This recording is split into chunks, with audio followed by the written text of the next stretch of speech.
That was your go live grin. There we go. Look at that. Look at it. Beautiful. It's not fake. No. We're not all feeling 100% today, but we not even 20%. No, but wanted to check in, see how people were, and talk about. We've had. Oh Christ! Professional. Oh blimey! Oh, feedback loop. Keep going. Yeah, we've had a brilliant weekend. 2 amazing talks, events.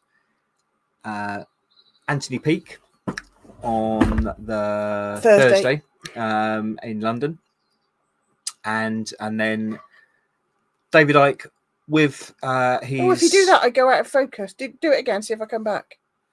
What have you done to me? You must have moved. I never moved. Oh, look at that.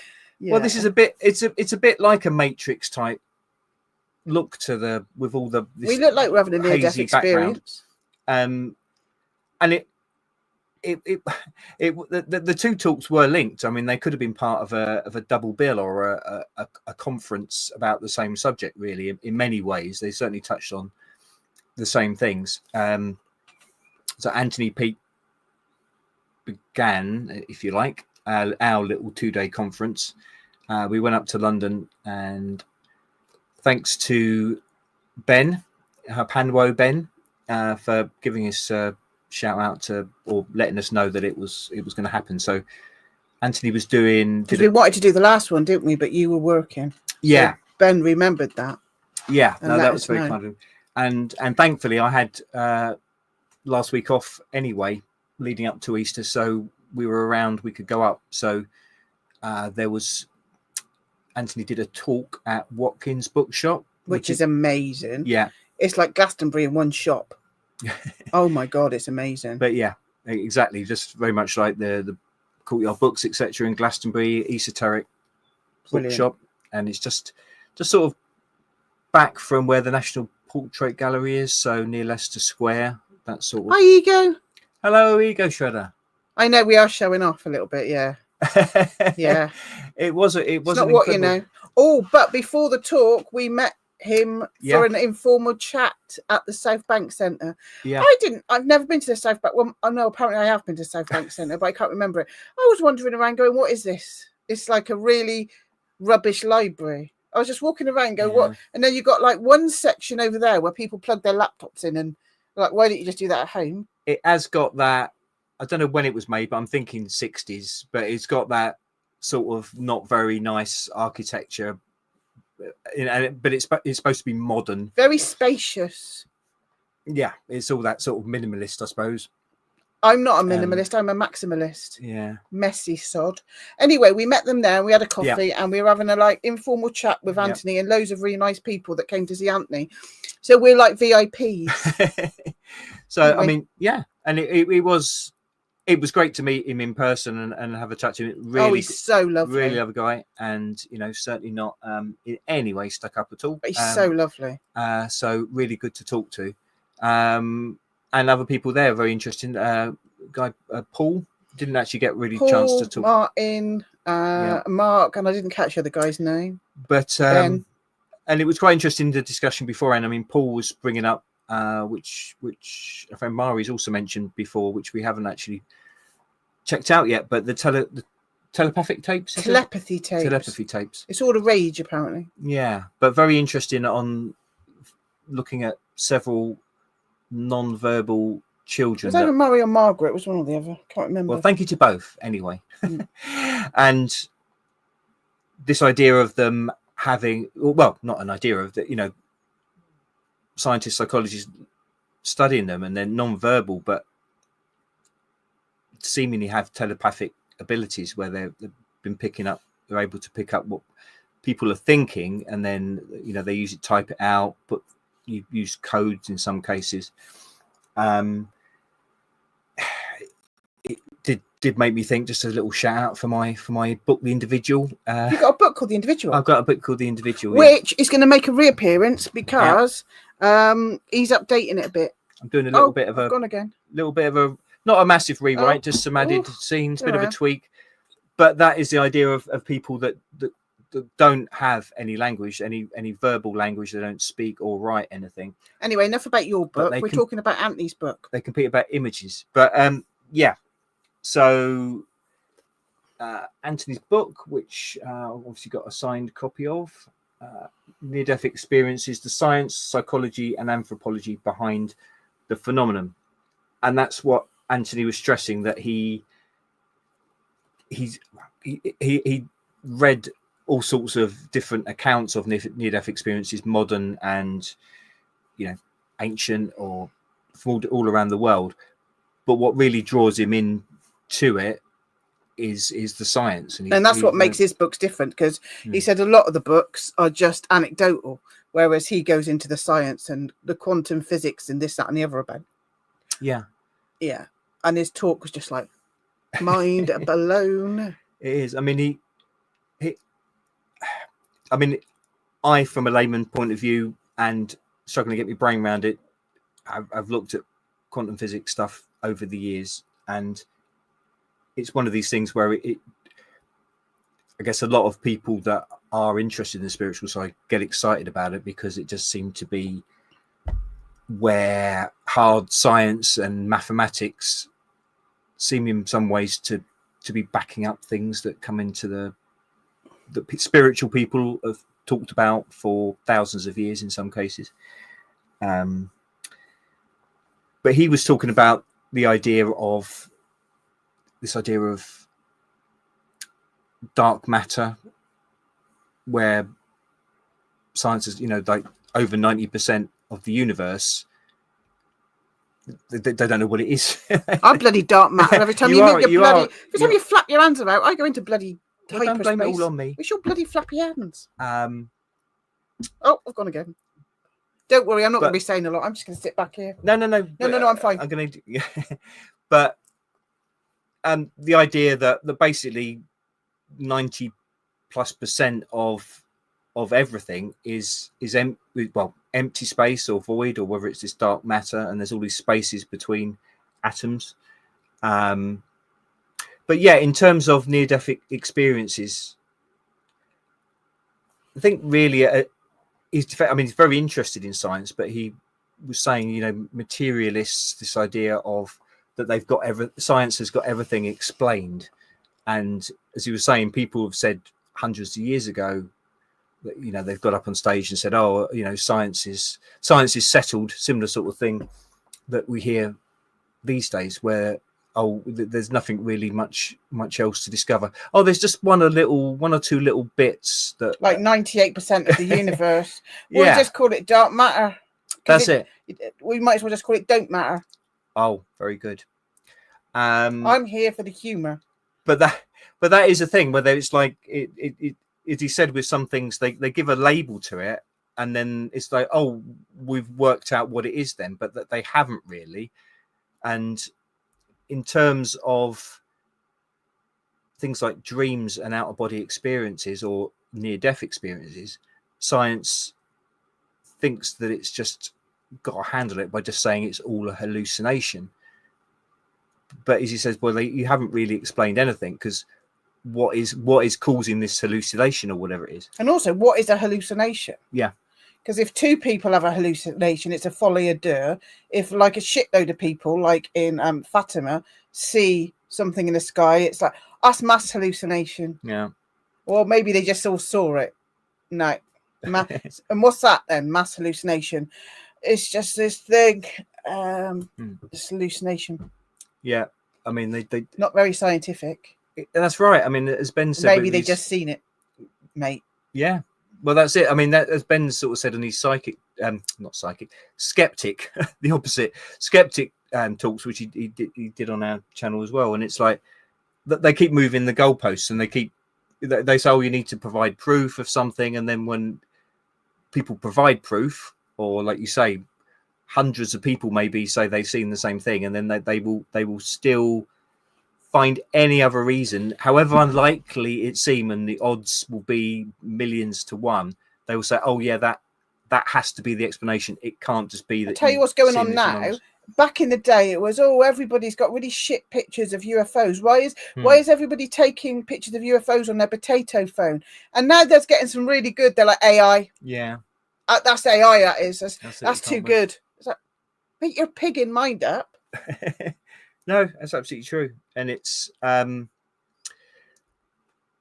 I thought it was interesting when Anthony was saying, when they've done studies on the brain, when people are dreaming, for instance, say people are dreaming of whatever it may be, playing golf, and the same parts of the brain are active and light up, for want of a better word, as when that person is actually playing golf in real life. So it's like the same parts of the brain are activated. It's having the same experience, and that's what they say about these watching murders and deaths on and games. If you see it, your brain thinks it's really happening. It can't differentiate, so you're probably getting the same kind of underlying trauma as what you would if you were potentially seeing it for real. I don't know. No, well, that is. I think that's a definite thing, and that's obviously what the powers that shouldn't be tap into are things like the MK Ultra and all these, and just the general day-to-day mind conditioning is bombarding people with these sort of images, experiences, and disorientation. And these things, I mean, the two talks do keep linking in, because what Icke was talking about, obviously going over a lot of things where people will have heard him talk before, but you know, he was saying by controlling our perception, that is by making us perceive that we're in a prison, is making it a prison. So it is all about this making your own reality. So making reality as we go along. We are, I hate the word, manifesting it as we're going along. So if things are put into our head, like, oh, there's going to be apocalypse, we're like, shit, man. And we do make the apocalypse. And that goes into what Anthony was talking about, because he talks about the double slit experiment and waves turning into particles or whatever, depending on whether they're being looked at. Yeah. So very much. Yeah, the two talks were very similar, weren't they? I was going to, I don't know if it did actually get subtitled Near Death at Easter, but I thought it was quite appropriate, seeing as we were in Easter and it's all supposed to be, you know, death and rising again. Incredible coincidence that the Pope obviously died at Easter. Oh, it's a coincidence. I thought he died 3 weeks ago. Wow. He died at 88. You heretic. On the day after Passover was finished. Yeah. What are the chances of that happening?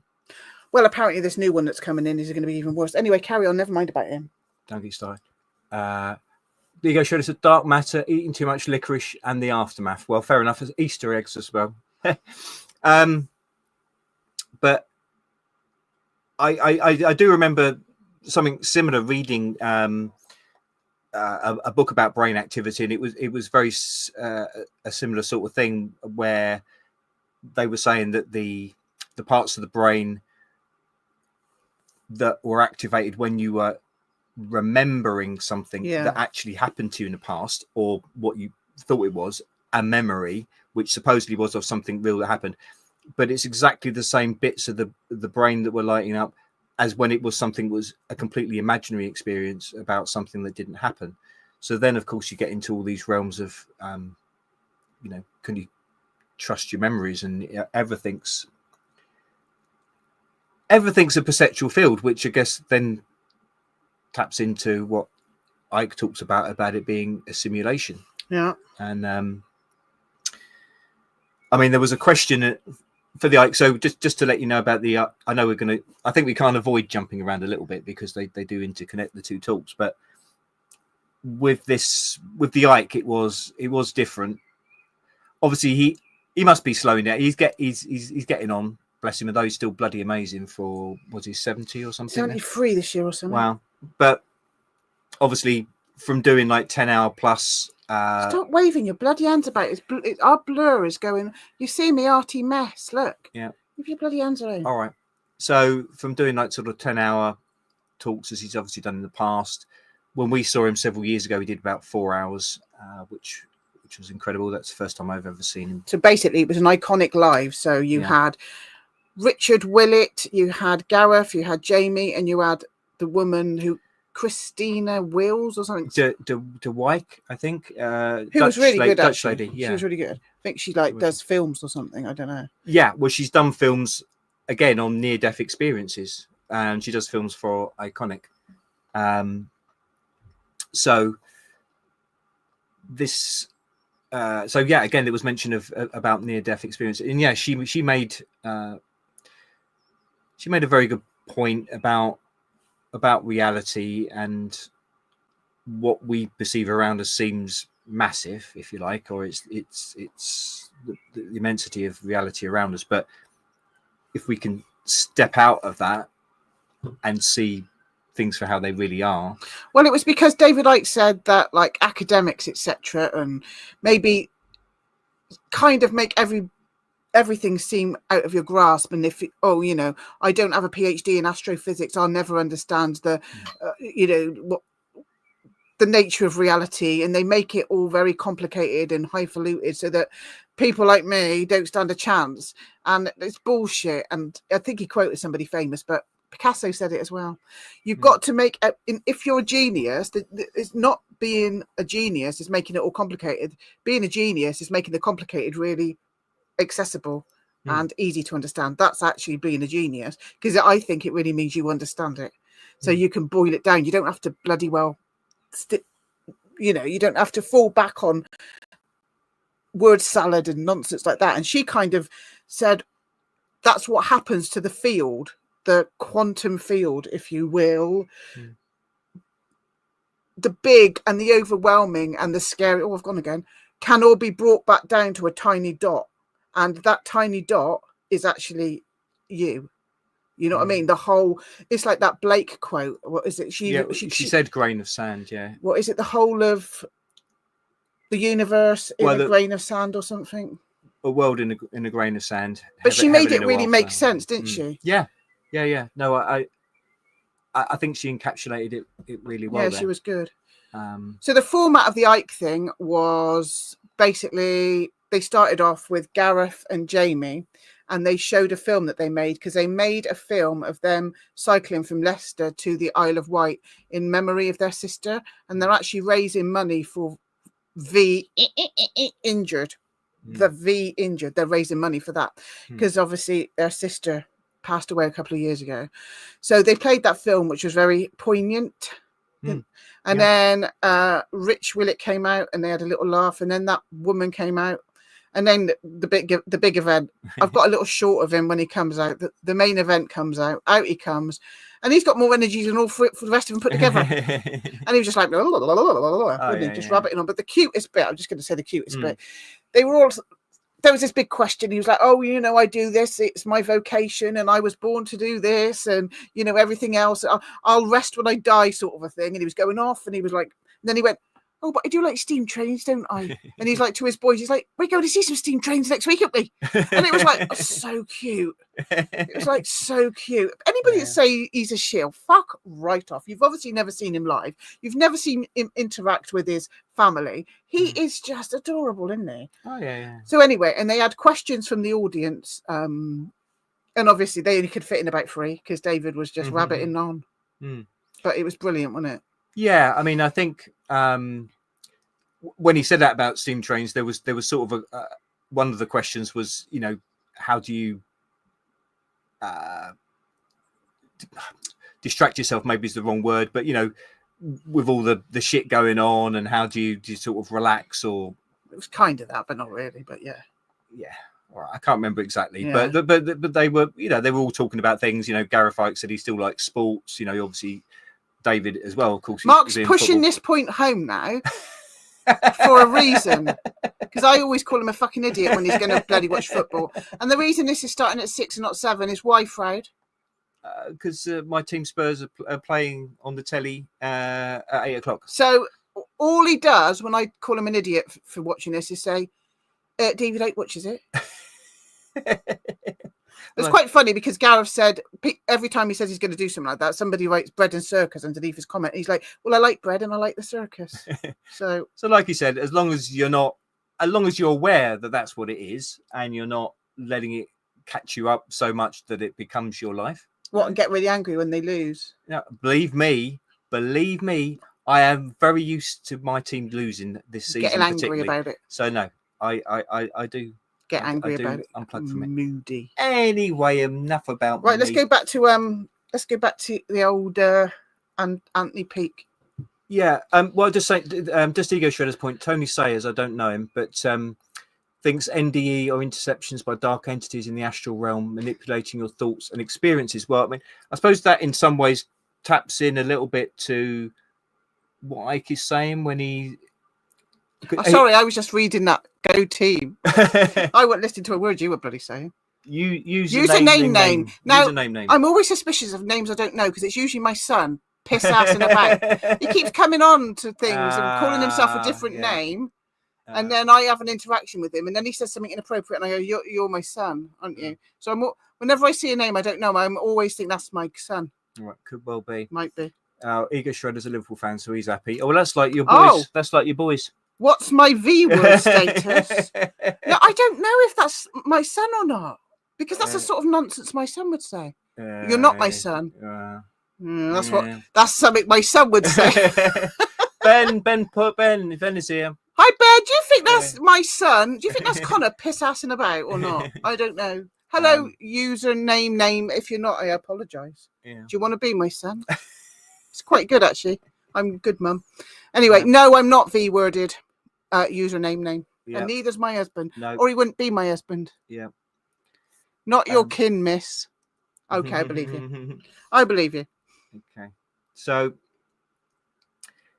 yeah, I'm just wrote down a few notes. I mean, the whole thing again, the sort of quantum physics thing. You know, when you're touching the table, you're not really touching it. It's just different electrons, you know, reacting against each other. Look at me, all bloody going into the fifth dimension without so much of a by your leave. There she is. Oh, forget it. Yeah. Okay. Mark's got some notes. I forgot what I was going to say. Oh no, I mean, Anthony Peake finished off with he was quoting someone, but someone was talking about basically what your brain is doing when you're born. Apparently, is similar to having an epileptic fit, but also it's the same thing when you die. There's this massive surge of brain activity just as you die, but also apparently after death, after the physical body's died, there is this massive amount of brain activity. So, you know, Anthony and others have said, well, you know, that's probably would equate with what people having near-death experiences. That there is obviously some huge physical, measurable brain activity that happens after death. But I thought it was interesting, this idea that we're born in epilepsy and we die in epilepsy. And again, not that, you know, that could really connect with the idea of being in a simulation. It's sort of like when you're, you know, like the Matrix films, obviously, being plugged in. David Icke, you know, mentioned again. Obviously, it's been a big thing that he's mentioned over the years as being all the analogies in the film. But yeah, it's like you're jacked into the Matrix. Because as Anthony Peake was talking about, you know, he was referenced things like Aldous Huxley and stuff like that, where what the brain is actually doing is it's actually filtering out all the information from the world and just filtering it down to a tiny 5%. tiny little dot, basically. When talked about in a different way how things can be just refined to a little dot, but in this way it's narrowing our perception. So, you know, all this thing about, you know, what we was getting this information on obviously a very tiny limited band in what we can actually see in the light spectrum with humans, and it's just interpreted this data to in our brain to what we actually perceive that we're seeing. So, but it's such a it's natural range, narrow range. Ben says, get a green screen, as everybody keeps telling me. I've got one, Ben, but I can't be asked to put it up. I've literally got one. It's down there in a bag. Yeah, can't be bothered. This has started the old green screen chronicles, but yeah, not today. Can't be bothered. Yeah, but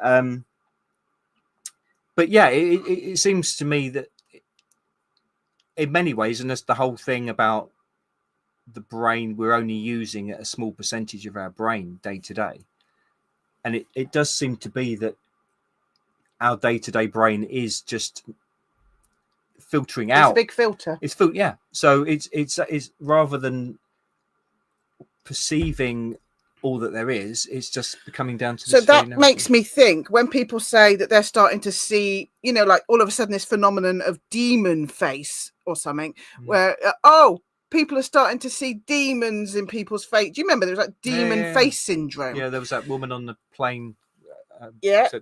And I know I've been, listened years ago to, I can't remember his name, but this exorcist bloke, and he was like, he's really busy now because there's loads of and people are going, oh, it's because the veil's getting thinner. Maybe so, but if the veil's getting thinner, would have nothing. If we can only perceive 5% of what's actually around us and going on at any one time, it wouldn't matter how thin the veil was. That makes me think that there's also something going on. And we know that the sun's changing and we're getting closer to source and the plasma. I think our little plasma ball is potentially getting bigger. So it's not just that the veil's lifting. Whatever we're made of, the plasma, whatever that means, is actually growing. That's where we're coming out of Kali into Dvapara, Ben just saying, Yuga. And that's the consciousness expanding. So we are able to see these things more. Like you can see things in the ultraviolet and the infrared. Nick Hayes, blah blah blah. These things that Nick has been capturing with his clever cameras, people are actually starting to see now with their own eyes, and I think that's a change within a person, not just the veil thinning. I think it works both ways, and the plasma thing has got something to do with it. Yeah, and that taps in as well. I mean, I thought. Can't be asked, ego. Can't be fucking asked. That sounds much too professional for us. Use an AI green screen generator right now. We try and avoid the AI, although obviously we're through doing. I can't be bothered, mate. So when I can be bothered, I spend 2 whole days and I give myself a backache, farting about with green screen and making videos that only I find funny. Other than that, it's just me, blurry me in a chair. I just can't be asked with that level of professionalism. But. From what you're just saying there, I thought it was interesting. Again, another link between the two talks, because Anthony Peake was talking about, I was mentioning at the beginning about the dark matter, 90+% being whatever this is, dark matter, some sort of void vacuum within everything, and then David Icke said that what is in that 90% is consciousness. So then, so the twinkly sky water. Yeah. So I think that then makes sense with what you're saying. If you can grow your own inner consciousness, if you like, then you're expanding into that space and you're connecting up. And because of that space we're creating the space. So we call the collective unconscious a twinkly sky water. So we're putting more twinkles into the twinkly sky water, which means it's revealing itself to us at the same time as we can see it. So it's a two-way thing because we're actually bloody creating it in the first place. Yeah. I should just call me Liz Peake Icke, or just Liz. But yeah, yeah. Well, I think that's stunning. That's exactly where we, Yeah, the crazy plane lady, Ben. I remember me and you, everybody else was being really cynical in your live stream about that. And I was like, hold on a minute. Do you remember the crazy plane lady, everybody? Ben did some really good videos about it. How she was on the plane now. She's a meme now. And you motherfuckers aren't real. You motherfuckers aren't real. And there's apparently somebody that sat next to her. She saw it, shapeshift, whatever. And she was called all sorts of names. But she was called all sorts of names from Ben's followers in his live stream. And I'm like, wait a minute, rewind. We're supposed to be the conspiracy theorists. We're supposed to be the woo-woos. We're supposed to be the ones going, hold on a minute, what the fuck? What did she see? But do you remember, Ben? They were all like, no, she's just, I won't name one person, but this one particular person was that. She's just doing it for clicks and views for her YouTube page or for her website. She was terrified. And aren't we the ones to put the cynicism down for a minute and go, what actually did that woman say then? But when the woo-woos go straight in with cynicism, we don't stand a fucking chance. But I believed her, Ben. I believed she saw something weird. She did seem believable, and it was 100%. She was terrified. And the way it was on a plane, and we how it is with all the heightened security on planes and that sort of things. Reacting in that way in the middle of a plane can get you in a whole lot of trouble. And it sort of did get her into trouble. And so, I mean, I know people still do crazy things for clickbait or whatever. That's the kind of world we live in. But yeah, this woman didn't. No, and Ben said she milked it afterwards. I don't think she did. I think she was told what to say. That second interview, I think that was really obvious that she'd been warned off or scared or something. I don't know. She'd been Men in Black coated or something, and she was just reading from a script. I don't think she was milking it. I think somebody got to her. I think she got nobbled, and then she was just reading off a script, and so she became really normy and had her makeup on and blah blah blah blah blah blah. But she was bloody terrified, the poor cow. And there's lots more, which is really weird. There was weird incidents with people on planes, so that's got to be something to do with atmospherics or something that I don't know anything about. Well, maybe. I mean, Ben always just your space weather, but also talking about with the flights that are closest to or have the most radiation, in terms of where cosmic weather. That's it. Ben. So yeah, maybe it's at certain altitudes, certain places. You can either see it or their veil shifts. Yeah. Or a bit of both. Yeah, maybe it really is a physical. I think it thing is in terms of the place. Well, it's always there, and we know that. But David Icke and Anthony Peake are both saying, "Don't forget, we can only see 5%. Don't forget, we can only see 5%." Consciousness is shifting. We're starting to see 7%. Terrifying. It's like Plato's cave, isn't it? We think the shadows, and the minute they go out and see the real thing, they'll be like, "Bloody hell!" But we can only see 5%. Just seeing 7%. Would probably blow our bloody minds at this stage. Christ, imagine seeing 100%. But then they say that's what you get when you go into DMT and things like that, don't they? Yeah. And some people go mad and they can't handle that. I'd be one of them. But apparently the whole thing about, was it DMT, and you see what you see is like blue people or something. It's like aliens, Was it blue elves or something? Blue machine elves or something? Yeah. I don't know. Never had it. But isn't it supposed to be similar to? I don't know if it's greys but a lot of alien. I can't even cope with marijuana. I go into the fetal position and rock. I'm pathetic. Not rock, as in no, I don't. Ego rock. Shredder rock. Look at my art in the background. Will you stop moving? They can see my messy art.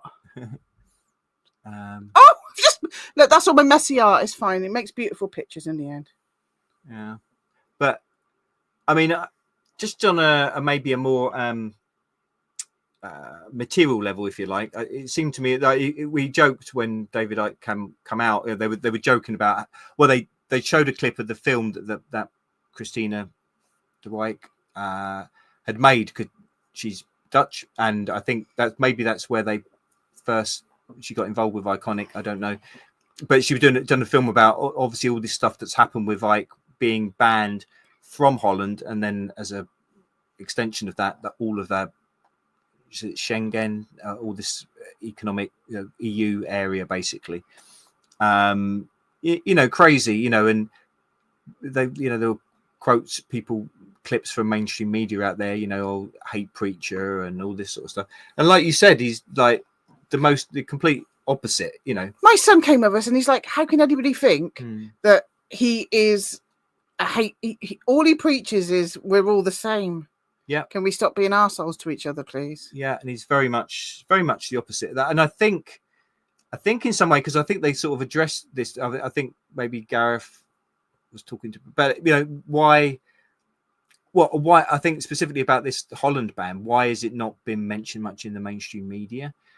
But I seem to get the impression, I was thinking as well, I mean, there was no sign, the last two talks we've done, no sign of people protesting outside, and not, as far as we're aware, pressure on the venues to cancel, which there was a lot of, when we saw in Bristol. Well, they changed it in Bath. They wouldn't let him in Bath. Yeah. There was a common... Comedia Bath calling you out. A lot of stuff, and that was the same tour of like mainly football stadium places, and the whole thing about Manchester United football ground where they banned him. But yeah, I don't see so much now. But maybe I'm just thinking if it is something like they because he's so removed, and he's deliberately completely away from this idea where they're trying to create it's sort of a left and right, and and as he calls it, the mainstream alternative media, but he's just out of that, and I think that shows he's got the right way of thinking about it, because he's saying this is all just manufactured. It's just another perception grab to keep you locked in a prison, and let the people in power maintain that power, and it's not. So I think this other level where the connection as well with the consciousness idea. So it's not just obviously on a very material level. He calls out all these people in power that are doing terrible things,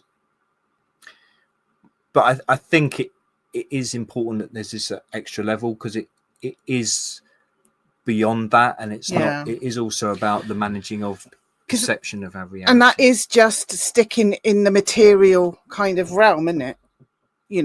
Thinking that the blues are going to help us, the reds are going to help us, the yellows are going to help us. It's like, well, let's start helping our fucking selves, shall we?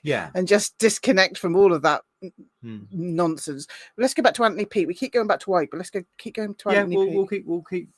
All right. What do you want to say about him? No. Well, I'm running out of things to say about Anthony Peake, which is not to say there's so much, but a lot of it I couldn't retain. I'm going to look forward to reading the book when I can fit it in with all my with all the other things that I'm researching for the book. But I mean, I wanted to mention I was quite struck when Willett was talking about he's been doing a lot of research on a lot of that sort of thing, and the connections that with the clean places. And I found it interesting one element when he was talking about with all the talk of Elon Musk about going to Mars, and he was linking that in with I think it's the Sephiroth, the tree of life from the Kabbalah, and the Mars is the fifth planet on this Sephiroth, and it represents judgment. So he was saying when Musk is talking about taking people to Mars, it's taking people to judgment, and that's just the level before Saturn. So, and then he was, the connections with Musk, how he appeared in Iron Man, and wearing red, and obviously also Mars is the god of war. So I think there is something in a lot of the symbology. I think it. I mean, obviously it was done as an advert for Iconic as a channel. The idea of getting them all on there to, I guess, obviously David's the big draw, but I think they wanted to try and promote the other. Well, he did a good job. Yeah, and they are all good, interesting, entertaining speakers in their own right, I think. So yeah, I mean, I haven't subscribed to Iconic. Well, we did once at the very beginning, but then we unsubscribed. Yeah, but I mean, there is a there is a demand on everyone's money for all different contributions to this, that, and the other. But and of course you can get some important content for free, sort of thing. But I think they are good together as well. Gareth Icke and Willett. What's his name? We couldn't never remember his first name. Richard Willett. But yeah, I think they all make good points, but also there is a humour element which is important, and there was a lot of laughter and joking, and a lot of what they do on their podcast is poking fun at the madness, really, which is an important thing, because I think that's an important thing about keeping out of the matrix, really. I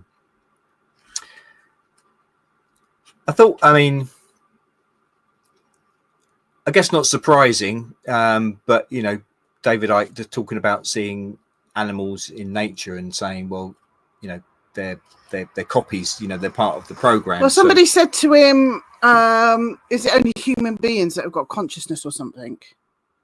And Jamie said that he thought no, animals have got consciousness as well. Mm-hmm. And David Icke sort of said, yeah, well, you can tell that dogs have, but he says, I'm going to say something controversial here, and they all went, that's not like you. He said, an elephant's going to elephant and a duck's going to duck, because they've got an elephant program and a duck program, but a human's got a human program as well. But the difference is a human can kind of try and break out of that a little bit. So he talked a little bit about the Gnostics and how we are just a copy. Some people don't like that. They think it's a bit nihilistic. And how some animals are just programs. Yeah. Part of the bad copy of the original Earth. And then it was talking about, well, where's the original Earth kind of thing. And it looped back into what that woman was saying, which I thought was really interesting. It's here. It's part of that 95% of everything you can't see. It's all here. It's not up there. It's not over there. It's not down there. Everything, it's all here. And the big becomes the small. It's within you. And I think as you become bigger, your plasma ball, whatever that is, becomes bigger, then your outlook becomes bigger. And that's when you start getting the real knowledge droplets for the twinkly sky water. But it starts small. It starts with you, I think. Yeah. No, I think that's a good point. I mean, he calls it the prime reality. Yeah. But so it's like an overlay. This well, I suppose in a way, I know another film that Icke has always referred to a lot in the past. They live, and the glasses, and you can. So it, I suppose in a way, it could be.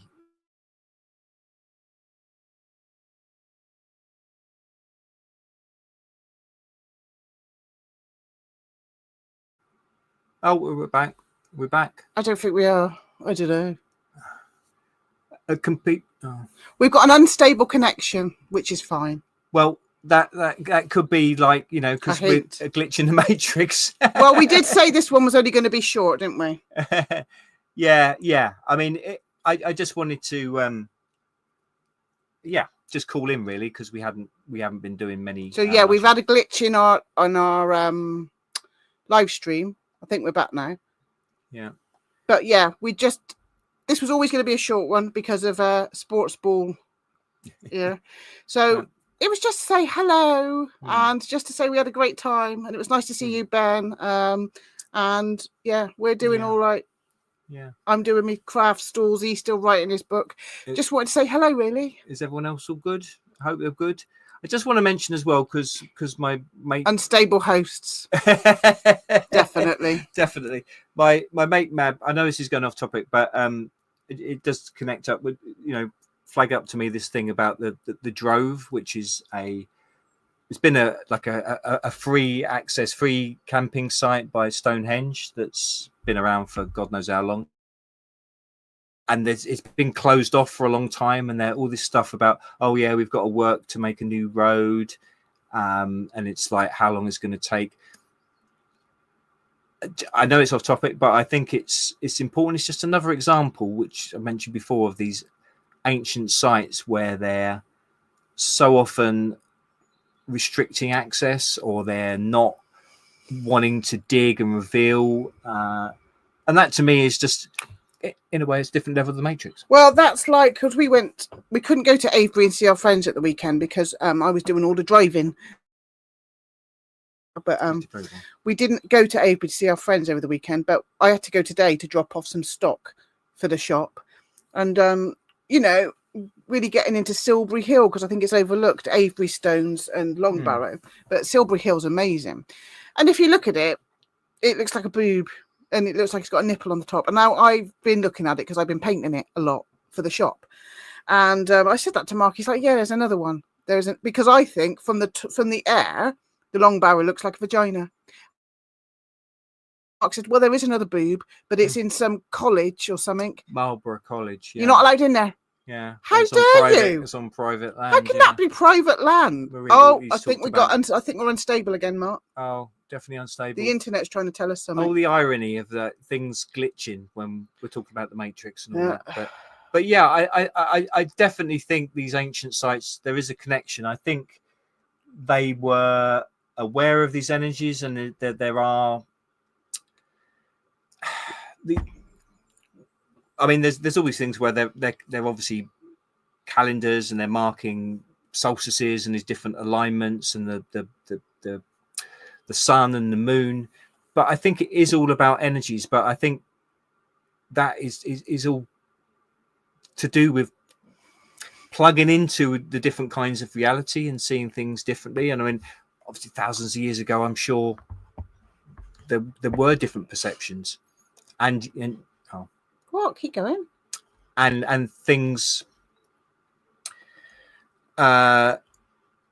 maybe have also partly changed because of different alignments and different place where we are in the galaxy, and whether it is, as people have talked about, it's maybe when we come into and out of alignments of whether it's possibly a second sun, or in terms of being closer to or in line with the center of the galaxy, which could be the source. Like I talked in my previous talk, could be a. I was going to say, Ben, do you want to come in quickly? If you've got 5 minutes, I can put the thing in the thing.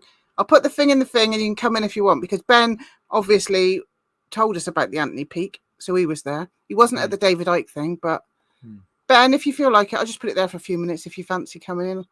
Ben's always a great Anthony Peake's joke about giving things, and this is from Ben. Yeah, so that was a book from who wrote the book? Adams. The meaning of life. Yeah, The Meaning of Life. Douglas Adams and Douglas Adams' friend. Christopher Lloyd. Who made this book about giving things a name. Yeah, I do remember looking at it years ago. I never actually bought it, but I love Douglas Adams stuff. But yeah, it's all these like place names in Britain, and finding where it giving a meaning to it. Yeah, so there's a place called Ludlow in Britain, and so they decided that the thing that you get a beer mat or a bit of paper, you stick it under the table leg when it's a wobbly table leg. They decided that should be called a Ludlow. Ego! If you ever get a chance to see him again, go in. He said he's from amazing. He said he's from the Wirral originally, but obviously I think he's living now in London, but looking to maybe move. He was saying, but he's a fascinating. So what was his hypothesis of the ferryman? The idea that we repeat our lives. So he's got the daemon, and it will give you like a bit of a hint that this is how you died before, and if you don't take the hint, then you could potentially die like that again. And his was a specific song that came on the radio or something, and it meant he avoided a crash or something in a car or something like that. It says device is not connected, Ben, but I can see your little name. Oh, there we go. Oh, Oh, he's whoops. buffering, but he's. It might be Something's our. happening. Oh, I can hear you. Hello, Ben. Exit full screen. Okay. I think my I can hear camera's you, not but I can't working. see you. Yeah, You've got my camera's like not an working. Elon Musk kind of a thing. Wow, there. you've got some spiritual thing going on there. We can hear you, but we can't see You're you. in a tunnel I'm of sorry, light. my camera's not working. 1 sec. I'll just see if I can sort it out. But Quite a anyway, nice picture, though, Ben. Yeah. It's actually picture. there we go. There we go. OBS keeps flicking to OBS virtual camera. There we are. Hello. There he is. Yeah, that was there what I he used. is. I used this for my last video. It's a picture of a tunnel of light from NDE by Hieronymus Bosch. Anyway, but yeah, it was good to see you guys. It really was. I'm sorry I couldn't get to the David Icke thing. Sorry, I didn't know. I didn't want to interrupt you, Mark, but it's great to be here. It's great to join you on the show. I know you're nearly finished, but yeah, I couldn't get to David Icke, unfortunately. I couldn't get to Maria Wheatley's event either, which is at the same time. Yeah, we missed that. The time off work. Pack it all in. Can't do everything. Everything seemed to happen at the same weekend, didn't it? Well, it's funny. I just mentioned Stonehenge. Yes, Maria Wheatley's was doing a premiere of a new film about a sort of history of Stonehenge, hidden Stonehenge, but which will be fascinating to see at some stage. I'm sure I'll get to see it. Oh, definitely, really will definitely, yeah. So, what did you get from the Peake talk, Ben? Oh well, a lot. I mean, I've not actually started the new book yet, but I'm doing. Ben's done an actual video on this himself, so go and have a look at Ben's video as well. I've done two videos so far on this subject. I mean, I've launched a read party for the book, so people can come and read the book, and then we can have a discussion about it. But it was really interesting. I mean, Anthony's always an interesting guy, and he brings this intriguing evidence to bear on these mysteries of consciousness and the afterlife and things like that. It's really extraordinary. Great to meet. He's a likable guy as well, and he makes jokes, and he talks about the Ludlow giving name. It was Douglas Adams, like you said. Douglas Adams and his friend, they wrote a book giving names to things that don't have one, and a wedge under a wonky table, and it's got a Ludlow. He was saying he was friends with Christopher Lloyd, and did you say that you first heard about Anthony Peake on a David Icke forum? Yes, I think it was when he first started writing way back in about over 10 years ago now, on the original David Icke forum, which was just before it went stupid and I left it. I think that's when I first heard about him, and I think that's where I got the idea for his book. But it was quite a big thing in the old CMR days. You remember the Critical Mass Radio and its brief but very brilliant life. Everyone was like reading his first two books. That is the Life After Death and the Daemon. We were all sort of like we were all crazy about these books. Yeah. And and they are pretty good. Yeah, they're pretty good. I mean, I can't believe he's written 13 books. How's he do it? Oh wow! I've done I don't know. Yeah, I mean, basically, you're writing one now, Mark. And, it's actually a very, very difficult thing to do. Oh God, yeah. No, with a full-time job, it's a bloody nightmare. Well, yeah, I don't get much time. I've had a few days off work, just leading up to Easter. Got some writing done, but yeah, it's a very slow process, and as you know, Ben, it takes a long time to get everything down. Well, some people are quick writers, but I'm not, unfortunately. It does. I don't think I've got the patience for it now. I mean, I've been writing this serial, which is actually published. I've published all of it so far on Ben's Bookcase, my fiction blog. And it was originally going to be a novel, but I've suddenly realised there's no way I'm ever going to finish this. I mean, my never say never, Ben. My rate of progress is so slow. I'd have to live for about 300 years. That sounds like my books. Well, some good news. Anyway, I'm doing this craft fair at an occult conference in Wales in November, and they got speakers on the day in Wales, but they're also extending it for a whole week so that you can listen to speakers. Nice. Hello? Who's doing a talk? So, Mark's doing a talk. This guy. Yeah. Well done, Mark. Because he's done loads of conferences before with his academic work all over the world, but this is his first esoteric conference. So he's coming out the closet, Ben. Oh my God, Mark! Oh dear. I mean, you know what some people will say about you. Yeah. They'll you kind of burn your bridges from the mainstream. The problem with the woo-woo world is when you join it, it's like you have to join it completely, and there's no going back. There's no going back now. Yeah. Yeah. Well, that's it. I'm out and proud, Ben. Hey, nice one, mate. Nice one. Well done. Well done. I mean, I don't know if I'm going to get there. I mean, what I'm doing in November, I don't know. I'm supposed to be going to there's Lapis and there's the Mysterious Earth Conference. There's no way I'll be able to get to all of these, especially after Contacting the Desert. I won't have the money. This one's online though, Ben. He's doing this one online. Like, so cool. I think it's a good idea, really. So they got the froze up again. I think it must be. I think it's at my end. It's my browser keeps freezing. Oh dear. The crafties have completely sort of frozen, unfortunately. Oh dear.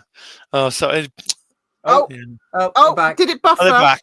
Yes, yeah. And we were like, let's just keep talking just in case it hasn't, but it obviously had. So yeah, there's a physical conference on the 1st of November was Saturday, whatever that around then, and then it's quite a good idea. I think they got like a virtual conference the following weekend, and she said the evenings in between, they're giving space to newer researchers to do talks, like virtually, in the evening. So I'm going to have one of those slots. So he's going to come out the closet. Yeah, so it's a good chance to get out there a little bit. But yeah, also around that time, the Origins conference, Hugh Newman, Megalithomania, and Andrew Collins, organising in Wiltshire. And hi, Gary. Hello, Gary. Gary, how you doing?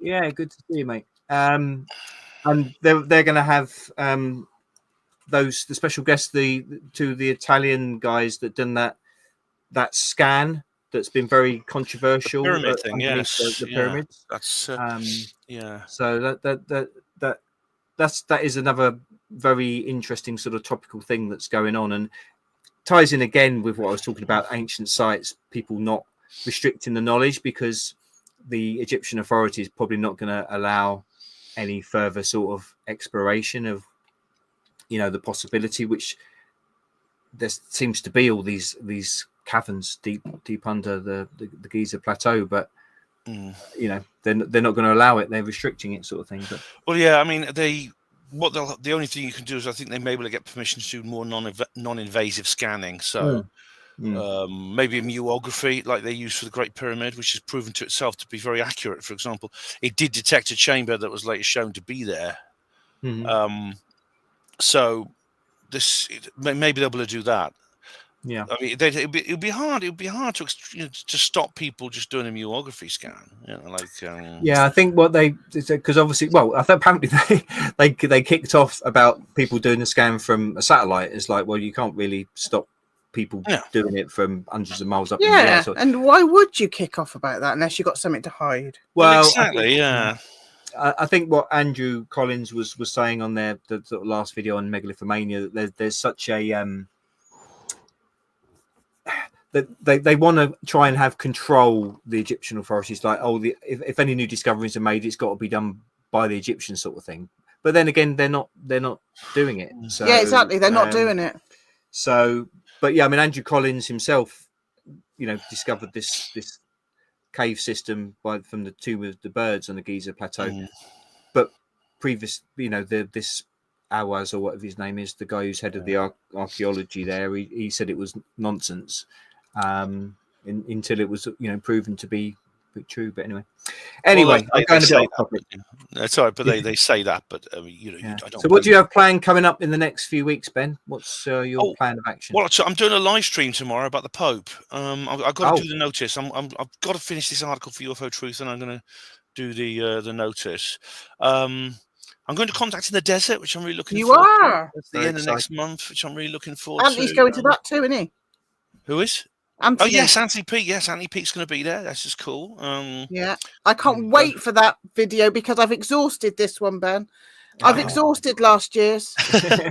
Oh, yes. Every single night I listen to your American all the time. Oh, I thanks. know 'em off Oh, by I'm heart. glad you like it. All There will be off a Ben in the by desert too. Yeah. I'm taking my And camel. please So somewhere say bags. bags, Just, bags. just for us, even if you don't lose your bags, please. All We right, I like don't. to have a catchphrase. Yeah, I don't Ben think I'll make that mistake catchphrase. again. Yeah. I think even Connor says it now. Bag. Well, I just left the damn thing on the coach. I mean, I picked it up. It was actually in the lost property Oxford Gloucester Green bus station when I got back. I got back just over a week later, and it was there. So I got my bag. Make sure you've got some catchphrases for me in that. Oh, video. I'll have plenty. Yeah, I'll have Yeah, plenty. Have I brilliant. frozen? Have I frozen? No, you're good. No. Oh no, there we You're are. right. Okay. You're all good. Yeah, But Where are we going? we're going to Ireland in a Oh couple yeah, of we're weeks. going to Hey, Ireland nice. What are you doing there? for like a fire festival thing.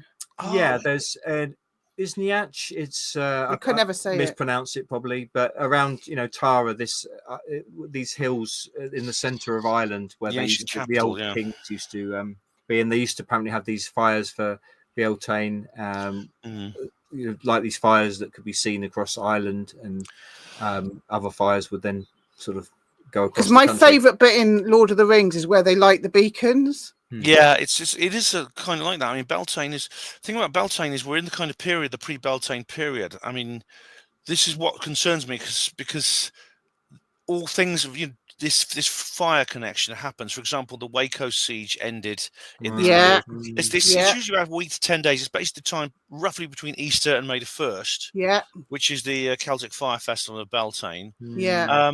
This is also when Deepwater Horizons happened. Ian R. Crane has made a list of all the things that happened during Beltane. Absolutely, yeah. In the Beltane period. He says, so this would be the ideal time for the bad guys to pull something off, especially as something 100%. involving fire. Yeah. Something involving fire. I mean, it could happen in the next week. Well, it's already been happening. Have you seen Britain? Oh yeah. Britain is on bloody fire. There was one in Salisbury 2 days ago, massive fire. There was one in Radstock just up the road, massive fire. These are just two in my vicinity. Literally 20 minutes in each direction. There were a massive amount of fires all over Wales, Britain. Over Wales. And they even said a couple of weeks ago, oh, whatever you do, if you're in London, don't have any barbecues because you're going to start wildfires because it's going to be 18 degrees. Oh yeah, because we got a heat wave coming up apparently this week. It's actually been dry for the last year. Yes, exactly. Well, it's all climate change, isn't it? It's all the climate change. Then, yeah. And of course it has been dry. It has been very dry actually for the last month or so. And we've had 2 years of rain, so I think we'll be all right. Well, this is the thing. Our climate often wavers off the climatic norm. That's the thing. So we often get weather that varies from the climatic norm. That's bloody hell, Ben. My bloody weather, my personal weather wavers off the climatic wall. Going through the bloody menopause, bloody hell. What was I like? I was like, we were sat in that place in London. I was like, I'm sweating. I'm bloody sweating. We got to the bookshop. Oh my Christ, I'm freezing to bloody death. For fuck's sake. I walk around with my own ecosystem. Definitely, your face was glowing. That's right. No, it was like a bloody tomato. But it's something that goes on a while. I mean, my ex-partner had it, and she sort of got it. It went on for about a year and a half, and then she just settled down at the end of it because her hormones adjusted. And it's like puberty. Once you're through it, you go back to kind of new normal. So. Some of us never get out of puberty, Ben, but that's true. I don't know what that means. That's a bit terrifying. Yeah. I'll ask him later what he meant by that. I'll get back to you. Oh dear. But anyway, thanks for popping in to see us, Ben. Great to see you again. And let me know what you think of the book. Oh yeah, absolutely. Yeah. I'm looking forward to reading it. Actually, I don't have time this evening because I've got too much to do this evening. But I'll send you the notice for the live stream tomorrow. Anyway, take care, guys. All right, Ben. We're going to go as well. Lovely Bye-bye. to see you, and thanks for letting us know about the Peake thing. See you soon. Bye bye. Go Shredder, Gary Robinson. Bye, everybody. Was that us? Yeah. Sorry, it wasn't a very long one. We're knackered. He's got football, and we never planned nothing. But it was just they were fires great in talks, Canada. and we just wanted to just check in. Yeah. All right then. Bye, everybody. See you soon.